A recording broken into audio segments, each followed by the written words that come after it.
Hello all, Saturday morning நம்ம வீட்டில் Pongal cleaning work start பண்ணியாச்சு. ஐ திங்க் நீங்களும் ஸ்டார்ட் பண்ணியிருப்பீங்க. பின்னேரம் நிறைய பேர் பொங்கல் க்ளீனிங் ஒர்க் முடிச்சே இருப்பீங்கன்னு நினைக்கிறேன். நாங்கள் தான் லேட்டு.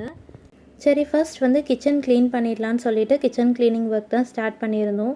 கிச்சன் க்ளீன் பண்ணிட்டாலே ஆஃப் த க்ளீனிங் ஒர்க் வந்து முடிஞ்ச மாதிரி இருக்கும். ஸோ ஷெல்ஃபில் இருக்க பாத்திரம் எல்லாமே எடுத்து போட்டு அம்மா வாஷ் பண்ணிகிட்டு இருந்தாங்க. அம்மா வாஷ் பண்ணி தர நான் வந்து ஹாலில் வந்து ஒரு பாய் போட்டு ஃபுல்லாக வந்து ஃபேன் காற்றுல ஆற வச்சுட்டேன். ஃபுல்லாக ஆறினா தான் நம்ம வந்து ஒன்ஸ் கபோர்டில் அடுக்க முடியும்.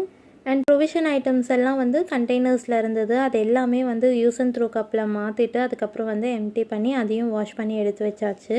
இது ட்ரான்ஸ்ஃபர் பண்ணுறதுக்கு இன்னொரு வெசல் எடுத்தோம்னா அதுவும் நம்ம வாஷ் பண்ணுற மாதிரி தான் இருக்கும். அதனால தான் use and through cup use பண்ணுறது. கிச்சன் டோட்டலாகவே ஹாலுக்கு ஷிஃப்ட் பண்ண மாதிரி எல்லா திங்ஸும் ஹாலில் தான் இருந்தது. இது எல்லாமே கம்ப்ளீட்டாக ட்ரைன் ஆன பிறகு ஒன்ஸ் வந்து காட்டன் கிளாத் வச்சு தொடச்சிட்டு திருப்பி அரேஞ்ச் பண்ண வேண்டியது தான். ஒரு 3 o'clock மேலே வந்து ஒர்க்லாம் அப்படியே பாஸ் பண்ணிவிட்டு செம்மையாக பசிக்க ஆரம்பிச்சிடுச்சு. அதனால் வந்து 1 pot ரைஸ் மாதிரி ஏதாவது பண்ணிக்கலான்னு சொல்லிட்டு சாம்பார் ரைஸ் தான் பண்ணியிருந்தேன். செம்ம டேஸ்ட்டாக வந்திருந்தது.